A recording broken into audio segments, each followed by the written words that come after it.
For instance, things like sauna, cold exposure, fasting. I mean, these are things that have been around for multiple different cultures and many, many, many hundreds of years. So we know that there are going to be some good effects from those things, and they're time tested, right? There are a lot of things that are newer. Now, that doesn't mean we shouldn't trust them off like right off the bat, just because the body of research is just slowly developing around this being new. But I do think that if you're a beginner, you should be maybe a little bit cautious. Talk to your people, talk to your friends that are a little bit more advanced in that world, and do your own research. Don't just take something at face value. Yeah, and I really love, like, we know that like the ancient Greeks were sitting in saunas and steam rooms, and there's history behind cold plunging, and fasting is in the Bible. And for me, like, I love to see when research shows what's actually happening, that basically proves that ancient wisdom, um there really was a reason behind it, right? Like, it's so What do cool. I always say? What did our ancestors do? Right, Respect. right. It's so um true. Yeah, so that to me, Yeah, like, seeing those things, that, oh, this is what's happening in my body, and this is what research is actually showing. It's really cool. yeah, I love that.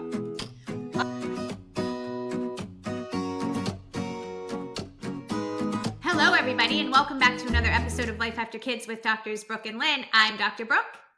And I'm Dr. Lynn. Welcome, everyone.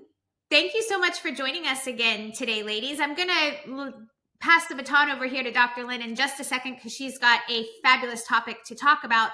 Before I do that, I want to make sure you all know that the book is out. The Life After Kids book, How to Rediscover Yourself and Thrive in Life Beyond Motherhood, is officially out and available for pre-order on Amazon and Barnes & Noble. Make sure you check it out. You can go to www.lifeafterkids.com/book, where you can not only pre-order the book, but get all of our free resources, which include a 74-page free companion guide to the book that we put together lovingly for you. So do that. Go get the book. And in the meantime, Dr. Lynn, what are we talking about today? So this was my topic, and I mean, as many of us are, we're on social media, and depending on who you follow, you may have a number of different healthcare providers on there, doctors, nurse practitioners, what have you. And there's a lot of talk these days about biohacking, right? How to get the most out of your years, right? It's not about the, what is it they say? It's not the years in your life, it's the life in your years that count. And biohacking is it's not going away. It's been around for, I think the term, probably 10, 15, 20 years. And it's usually something that's on the fringe.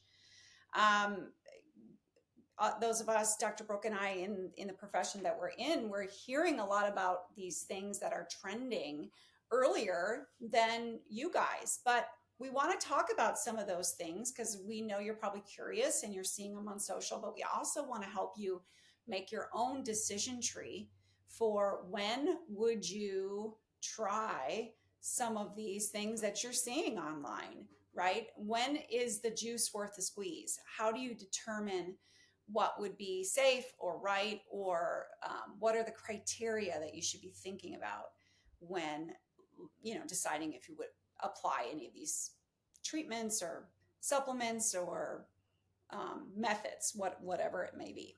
Yeah, I love it. It's really, I mean, I think very simple way to explain biohacking is you're basically hacking your body biologically in such a way that gives you as many good and healthy years as possible. And because we've come so far technologically and in research, there is just new things, it seems, popping up every day. There's such a focus on how can we live healthier lives? And I think that's really important because, I watch, and I've shared this before, my husband's grandmother, who we were primary caretakers for right after his mother passed away, she lived to almost 100. She missed 100 by like 3 months. But that being said, I mean, the poor woman was miserable. She had trouble at that point, it's like, and I think that's what we're seeing. We've done so much medically to treat symptoms. And thank goodness we have it. I'm not putting down on medicine, but we've done so much to extend the length of our years. But I think we need to have more focus on the quality there. And that's where biohacking can come in. Although there is a strong focus for some biohackers to live to like 110 and 120, which, um, but I think, at least for me, my perspective would be more not like how long can I possibly stretch it in years, but like how can I make sure I'm as healthy and vibrant as possible. So this is an interesting and good conversation to have. Yeah, so we're going to do a little bit later in the conversation. We're going to do a would you or wouldn't you. Dr. Brooke and I have different thresholds when it comes to trying new things, and so I thought this would be a fun conversation. But let's set up that decision tree first. So I think the first question you need to ask yourself is, does this support a core longevity pillar? Like, is this really making a difference in my either my metabolic health, my brain and cognitive health, which is huge, obviously, for living long and healthy and vibrant? Does it impact my sleep and my recovery?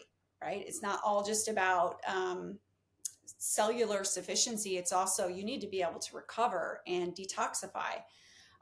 Does it support my emotional, spiritual well-being? Is it something that could really hack into that? And there's some really cool, exciting new therapies where you don't even talk to a therapist. You just do some different light therapies and stimulate that. That could be considered a biohack, right? And so I think that would be my question number one. Do you have any comments on that, or do you think that's a good place to start? For determining whether or not you want to do something? Yeah, just like determining what pillar this is actually helping, and if that's something that is an issue for me, a problem for me, or something that I know needs improved upon. Yep, that sounds great. Okay, perfect. Hormonal balance would be put in there. And just overall general cellular health. I mean, most of those things we're going to all want to impact, right? But there are things that lay outside of that, and they could be just this random. Have you ever seen these supplements, and it's these crazy plants that you can only find on this one mountaintop in India? And it's like, they market it like this is the miracle plant. And I think that in general, things like that are not a great idea. Personally, that would be I would not, and that would fall into the would not category for me, because there's nothing, it's not generally supporting an entire system or impacting a major bodily function for me. Mm. Okay. With me? Yeah. All right. I think the next thing for me is this accessible or sustainable? So there are some things that take like tons of time. I can think of, for instance, NAD, which we're going to talk about in a minute. Dr. Brooke, I know you know what this is, but it's something that they can push through an IV, and it's been shown to improve longevity and help your detoxification pathways. But it takes about 4 or 5 hours for them to push it in an IV. I mean, is that something you could do once a year? Maybe, but like time wise, consider your time, and then also cost. There are things that we have friends that, as you know, love this biohacking world, and they're actually at the cutting edge of it because they're doing these things for this is part of their job, and bringing this to people, and therefore they experiment on themselves. But some of these things are very costly, and so I think for you, as you're listening, you need to make sure that you weigh all that, as well as like, do you know what you're getting into? I think that you should determine your threshold for it based on how much you know about the body. And that doesn't make it good or bad, but don't try something very advanced if maybe you're just starting out and you're learning, and maybe you don't have that background in health. Yeah, and I'm glad you pointed out NAD as a starting point, and on this question of like time and money, because in that scenario, the other question you can ask yourself is, can you do it in a simpler and less expensive way, even though maybe it's not as impactful, but still helpful? Because I take liposomal liquid NAD every day. Mm-hmm. So Those are good questions to ask yourself if you're looking into this too, is like, okay, I can do it over here and maybe it'll be more impactful, but it's going to take me a ton of time. It's going to be super expensive, but I can also do it in this way and it's still going to be beneficial for me and it's going to be a lot less money and it's something that I'm going to be able to stick with. So, Thank you. That's excellent. Yeah, just throwing in that extra question of, okay, I'm intrigued by this. I think it could impact me, but what are the different forms that it comes in? And are there some that are less costly or less time consuming? I love that. That's a great question. All right, the next step then, the next question would be, is this, and I caution to say this, but I am going to say it for those beginners especially, is this evidence-based or is it tested over time? For instance, things like sauna, cold exposure, fasting. I mean, these are things that have been around for multiple different cultures and many, many, many hundreds of years. So we know that there are going to be some good effects from those things and they're time tested, right? There are a lot of things that are newer. Now, that doesn't mean we shouldn't trust them off like right off the bat, just because the body of research is just slowly developing around this being new. But I do think that if you're a beginner, you should be maybe a little bit cautious. Talk to your people, talk to your friends that are a little bit more advanced in that world and do your own research. Don't just take something at face value. yeah, and I really love, like, we know that like the ancient Greeks were sitting in saunas and steam rooms and there's history behind cold plunging and fasting is in the Bible. And for me, like, I love to see when research shows what's actually happening, that basically proves that ancient wisdom, um there really was a reason behind it, right? Like, it's so What do cool. I always say? What did our ancestors do? Right, Respect. right. It's so um true. Yeah, so that to me, Yeah, like, seeing those things, that, oh, this is what's happening in my body and this is what research is actually showing. It's really cool. yeah, I love that. And then, so I think also just, will it improve my quality of life now and later? So is this going to be something that I really have to invest years in before I'm going to see the outcome? Or is it something that I could see a benefit maybe early on now? Will it improve my sleep? Will I feel better? Maybe just overall function, improve my labs? Might it prevent something age related from declining, in the short term? Or is there a psychological benefit, especially? And I think that one is probably under thought about. Is that a phrase I can use? It's maybe less thought about in terms of biohacking, but there are biohacking to do for emotions and mind, and our mind and cognitive, spiritual, emotional well-being as well. Sure, absolutely. Okay. So I think for me, the juice is worth the squeeze if it's going to support one of those core longevity pillars, right? It's going to be sustainable. And especially if there are multiple forms, I love that. Dr. Brooke brought up a great point there. I love when it's backed by ancestral, multiple cultures. It's been around for time after time. And again, our ancestors knew it all along. And if it helps now and also in the long run, right? If you can see the benefits now. I just think that's a easy 4-point decision tree. Anything you would add to that? I would add, naturally, because I'm a six, a risk assessment. I think it would be important. I think there can be a tendency to think, oh, well, it's natural, it must be, like, what's the big deal? And in a lot of cases, yes, and a lot of these things are probably safer than half of the side effects you'll see if you look at the fine print on the back of a prescription medication. And it's still important to, I think, know what the risks are and be educated on things going in, because there are some things do have side effects, and maybe it's not something that you're willing to um, take on. So I just think it's important to understand anything you're doing, anytime you're doing anything with the body. Anything time you're doing anything with the body, whether it's natural or not. And I've worked for years in nutrition, and even from that standpoint, even a supplement or an herb, it can all have contraindications and risks. And so I think it's important to always be mindful of that and just at least go in and ask the right questions and do your own research and be open-minded about that too. Yeah, just because something's natural, I mean, mercury is natural. It's on the periodic table, right? But it just because something's natural doesn't mean it's good for you necessarily, right? Absolutely. Yep. Okay. Yep. And so that's where your own personal decision tree comes in. And I like that risk assessment and knowing yourself, knowing where you are on that risk assessment. And I do think it does matter your knowledge around the body. And this is a great time. We always talk about getting projects, hobbies. Your body is a great project to take on, Mm. a great hobby to take on, and learning. For those of you that are learners out there, are awesome analyzers. Those moms, you have that voracious need to learn. The body is a great place to direct that attention, because the more you learn, the more you know, right? And you can That's right. apply it for your betterment. So let's play our would you, wouldn't you game.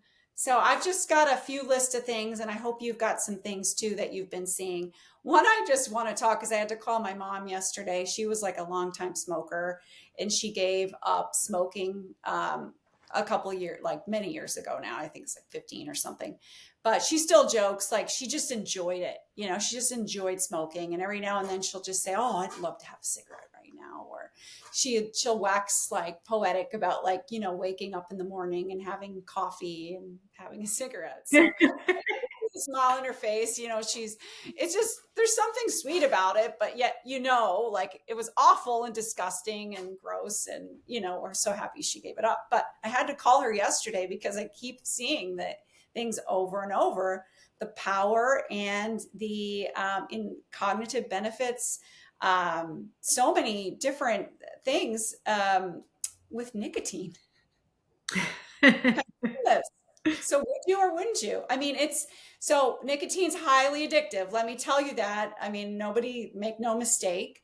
And you definitely don't want to smoke it. Research does not support that for longevity or health, obviously, but current research is exploring potential therapeutic benefits in certain contents for cognitive enhancement. It's been used for Parkinson's disease, Alzheimer's, just impairments in cognition, and helping improve those if you've suffered minor strokes, things like that. Anti-inflammatory, mood regulation. There's people that I know are talking about taking it for long COVID symptoms, improved insulin sensitivity. I mean, the list goes on. So have you heard this, Dr. Brooke, and would you or wouldn't you? Yes, I've heard a lot about nicotine and its use for many different things. Not maybe as extensively as the list you just put forward, but I think mostly what I'm hearing about nicotine is for like just very cognitive help, like clear thinking and very focused thinking when you're using it. Maybe not something that like carries on through your day, but like if you're in a period of time, or you have a day or several hours where you need to be on and you need to be focused and you need to get a lot done, nicotine can be very helpful. And I think that's becoming pretty mainstream. I mean, Tucker Carlson has his own nicotine company, so Yes, I saw that. yeah. So no, that's not something I would do. I kind of, it's addictive. So I have an addictive personality and I don't need to go down that path. And I think probably a lot of these things you're going to ask and I'm going to say no, just because I kind of, That's okay. We'll find out. Yeah, but for me, it's a no. What about you? Okay, that's a check. That's a big, if we had a stamper with a big X on the screen, that would go off. So I'm on the fence on this one. Is there a middle of the road? So I was just at lunch and someone was talking about their friend who swears by this. She has Hashimoto's. So, I mean, I think there's new things we're hearing about it. And I think the research is not fully clear. I'm not sure the juice is worth the squeeze for me because of that addictive side. So, I'm sure it's one of those things where you would take it, you would notice change, you would notice improvement now. But I'm not convinced it would give me enough down the road. Like it feels more short term. I need to know more. So I think that's like, did I pick a lane there, or am I sitting on the fence? I mean, I would like just to try it out. Like I kind of like one time only, like I'm not afraid to try it, but I'm not sure I'm going all in and like on the nicotine train like I've seen. That being said, if you are going to do it, like you said, Tucker Carlson, um, it comes in lozenges, right? And it comes in gum. Don't vape it. Don't smoke it. Yeah, 100%. You there. Just want And to there's stress. the little like Zyn pouches too that you can like. Yeah. Yeah, that's a tricky like it concerns me when things like that become more and more mainstreamed and talk about in like just normalized, because Yeah. I see all these college kids are like doing it all day long like it's no big deal. And again, it's addictive. Relying on it. Yeah. So, but yeah, you Fun. definitely don't use that as your reason to pick up smoking again. All right. We're not advocating for that. No, we are not. Okay. So next one, methylene blue. I think this got popular. RFK was seen on a plane putting a few drops of blue liquid into his water. It has potential benefits for, from its abilities supposedly to help your mitochondria. It combats, protect your mitochondria, which are your cellular like factories. They're a very important part of your cell. And supposedly it can extend cellular life. And I think because it helps with detoxification and oxidative stress, right? So if you're on a plane, this is the reason why he was on a plane taking it, because you get exposed to radiation, and evidently, it can protect some on that. So your thoughts on methylene blue? Would you or wouldn't you? No. Methylene blue is like it's a dye. I mean, No. talk about what methylene blue actually is, and that's why it's like a no for me. I don't. It, Yeah. I bought some. I'm intrigued again. I'm like, this close. Can I be on the fence again? I don't know. Is this saying something about my personality? I sit on the fence, I think. But you're right. There's downsides. It's a dye. I think it's really, really important to source this. Do not buy your methylene blue from Amazon, where it potentially could come from another country where we don't know who made this and where it's coming from. Would you agree? yeah, Buy it from a reputable therapeutic, preferably American company that has high standards for having to meet, for public health.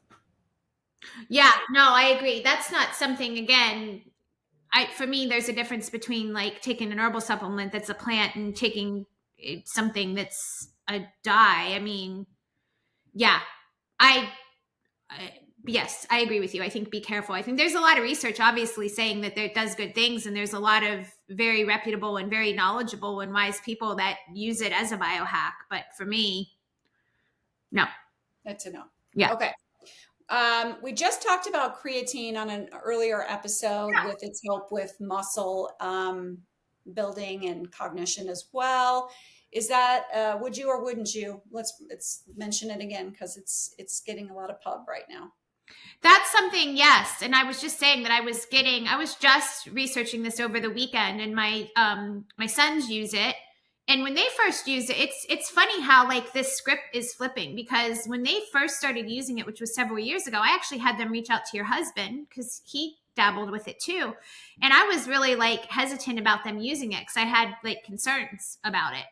And now coming full circle, this is just like 3 years later where it's like an abundance of research, and now like women should be taking it, especially women in their 40s and 50s and beyond, and it's really doesn't have a lot of downside.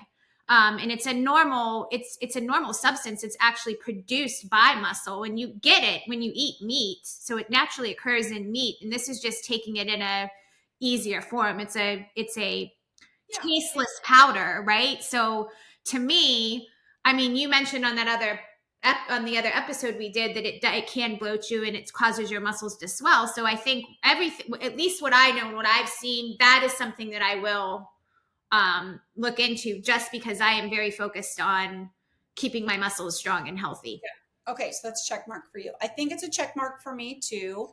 And yes, I think it's very, in the scheme of things on that spectrum, it's very low risk. Would you agree?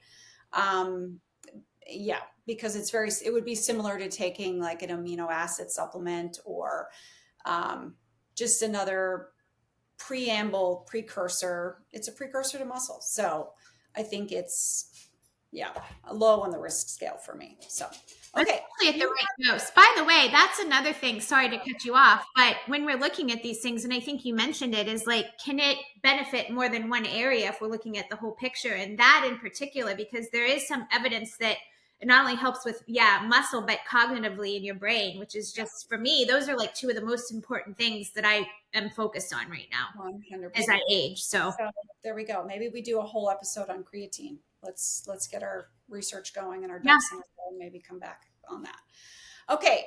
Do you want to slip any in here? Is there any coming to mind? Any biohacks? Anything you've tried? Anything you're curious about? Things that you absolutely wouldn't try?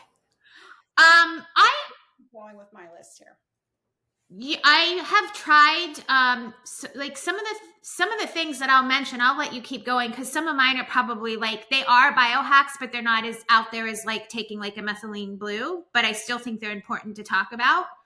And one of the things that I have tried that I think you're probably going to mention is the hyperbaric oxygen chamber. Great. Yeah, let's talk about it. Um, So obviously it's a check because you have already dabbled. yeah, I won't go back to it. Oh. I had a really bad experience with it, but I have tried it, and it's definitely, I mean, it's a tool to talk about because it's very, I think it's more and more mainstream. They're much easier to find. Like, you can do people have them in their home. We know a doctor who makes them and has done all kinds of research and written a book about it, Dr. Saunders. And anyway, like what it can do for inflammation, for your brain, for your health. I mean, it's basically just saturating your body and your cells with oxygen, right? So you get in a hyperbaric chamber. Yep, pressurized oxygen. So it drives it into your cell at a different rate. Right. And is very good for healing.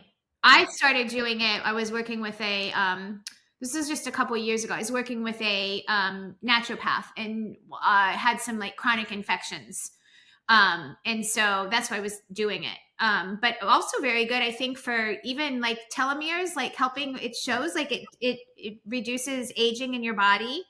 And so genetic, so your DNA health. yeah, Right? So yeah. health of your DNA. What was your experience?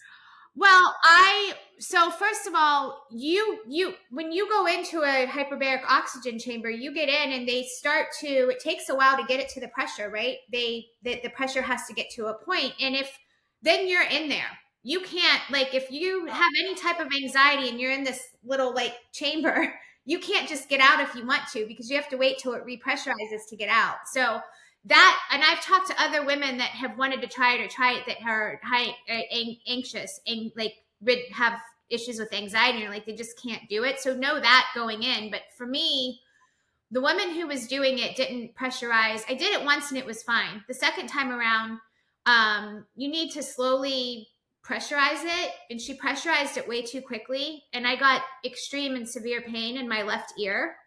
I mean, on a scale of like 1 to 10, it was like an 11. It was really, really bad. And I had to, thank goodness, like I had a beeper so I could call her, because wasn't even standing there watching as I pressurized. And she came over and I was like, I can't tolerate this. And she was like, well, give it a minute. You might have to get used to it. And I gave it a minute. I'm like, it's getting worse. And then again, I couldn't just get out, because you can't just get out once it's pressurized. You have to wait for like 10 minutes for the pressure to come back to normal. So I had to sit in there with this like extreme pain, like I thought my eardrum was going to burst, and wait for it to depress. So Hopefully that's rare. So I really experienced a lot of great benefits. I just felt, I feel like, first of all, it's a very meditative place. I think it's a place that, yes, it can feel claustrophobic, and I definitely had those moments. And then you sort of try and breathe and override that. And then it was actually really kind of quiet and silent, and I kind of just used the time to, breathe.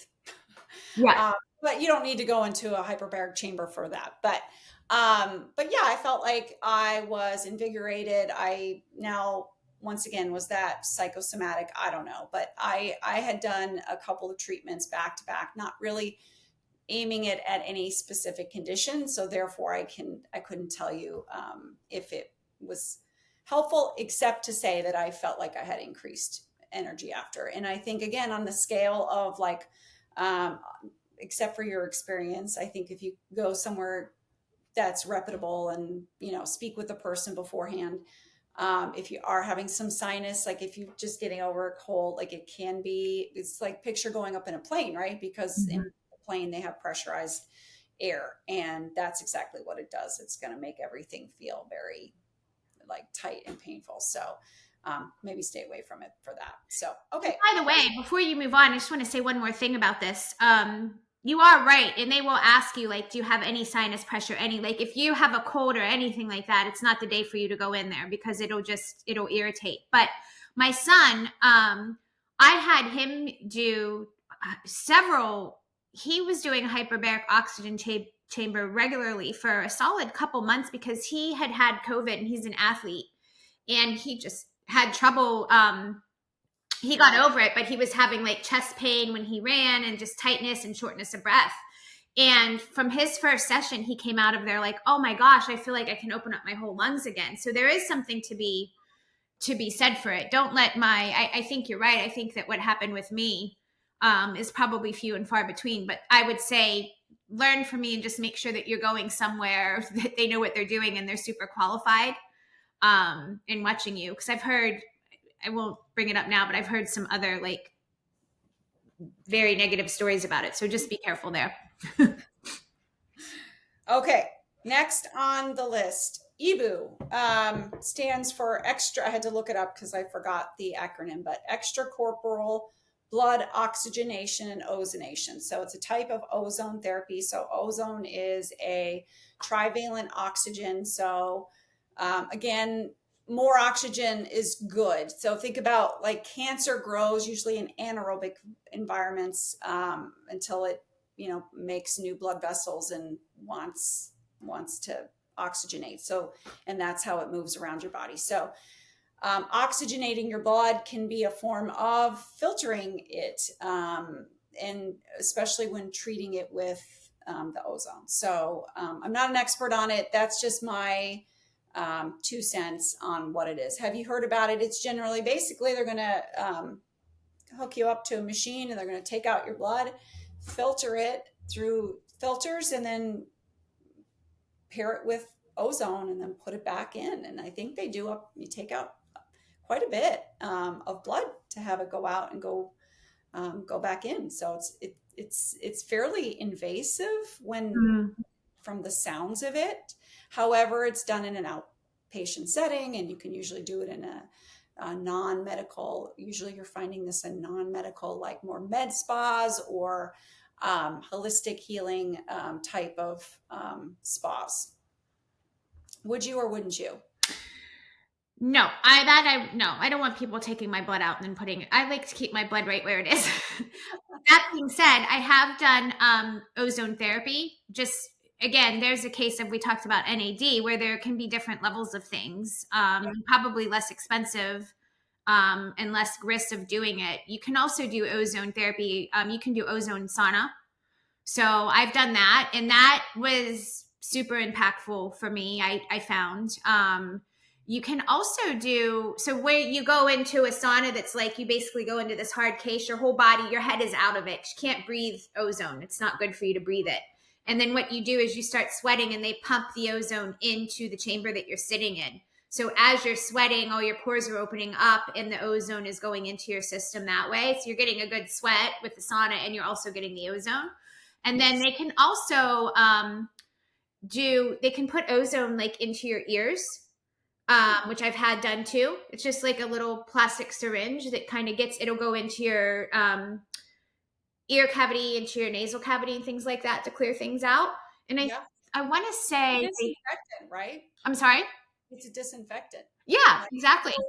Viruses, it kills bugs, bacteria. Right. You can also take, there are companies that make like ozone, like capsules, where you can take a capsule, and when it gets to your gut, it sort of starts to open up and clear things out. I would like to know more about that. Yeah. I've had it in an IV. I know dentists use ozone Yep. to target in, cavities or pre-cavities, things like that. I'm a check mark for ozone. I'm on the fence about Ebu. I feel like I would have to have a high level of comfort with the practitioner, and yeah, just want to know more about it. But I do know that people have people on social media, or like people who do it, practitioners will talk about using it for inflammatory conditions. If you have like more involved things like autoimmune infections, chronic pain, just trouble detoxifying, and just, you know, uh, overall wanting improved mood, like energy and circulation. They're purported to help for those things. Yep. Okay. Good. Those were like my big trending ones. I wanted to kind of do like trending topics on that. Those are the things that I've been seeing a lot on social media. I think you could also throw in, just to finish up here, we talked about sauna. We're both check marks on that. Again, ancient cultures always look and see like For sure. what were our ancestors doing, and usually they had it right. Fasting, I'm not a proponent anymore of like daily fasting, but I do think that you could use fasting for certain instances of stress, acute stress to your body, or if even chronic stress, and trying to reverse the process, reverse the damage from that. think I think, in other words, like a couple of days of fasting a couple of years or once a year is great. I still think that. Yeah, I think everybody's maybe body chemistry and depending on what you're focused on doing is different there. I kind of have circled back to it. I just feel better when not an extensive fast, but a 13 to 15-hour fast daily for me works really well. And That's I notice my mornings I'm more, probably because I'm in a little bit of ketosis, more alert, more focused, and have better energy. It just feels like it works well for my body. And from what I know, if you're menopausal, it's pretty safe to do at least a 12 to 13-hour fast, because it's not likely to mess too much with your hormones. So that's a hack I like. I like to give my digestive system a rest too. Sauna for me, I think the biggest thing that I have noticed, what I have read and researched, and what I see working very well for my own life is doing a sauna right after I've had a workout. It takes it up a notch. And you don't need to do it that way. I mean, just doing it is a great thing. There are many benefits regardless, but if you do it after workout, it tends to work. I think that's the thing. If you're doing cold therapy slash sauna, like, and you're coupling it with the workout, you always do the cold therapy but previous to the workout, and then the sauna afterwards. So I think doing, from what I understand, doing cold therapy immediately after a workout is not the way to go. It can cause more damage than good. So that's an important thing to note. Yeah. Great. I love it. I think there's a lot of things that we could talk about that we didn't get time for in today's talk, that maybe we can do another edition of this. But um, things like stem cells, PRP, all the things that you guys are probably hearing about here and there, but really don't know either what it is or if it's for you. So I don't know. I thought it was a fun conversation. Maybe we can do this Yeah, again. I think it's a great conversation to have. And I think one other thing that you could throw in that's like probably more mainstream, but still could be a question mark is HRT, hormone replacement therapy. Beyond what it does, what HRT can do for getting you through symptomatically through perimenopause and menopause, there's something to be said for a lot of people talking about it kind of is a biohacking tool. Because we're talking like for longevity for women and prolonging life and quality of life, it might be beneficial to replenish the hormones that you are losing after you go into menopause. And that to me is always an interesting, maybe we should have just a separate conversation on this at some point, because it's an interesting thing, because I kind of am of the mind like, well, your body knows what to do, and where's the point of we're messing with it too much? And I think you can make that case for any of these things that we talk about. Like, I'm kind of always of the mind, find what the cause is, treat the cause to the best of your ability, manage your stress, manage how you adapt to situations, nourish your body to the best of its ability, take advantage of the food that you have and the nutrients from plants, And then you pull in these body movement type things, some sweating, detoxing, and I don't know. You know what I'm Yeah, saying? that would be something I think you could bring guests on. And it's funny because your HRT proponents are usually very, very passionate about it. Um, and so it'd be interesting to have two experts that have Yeah.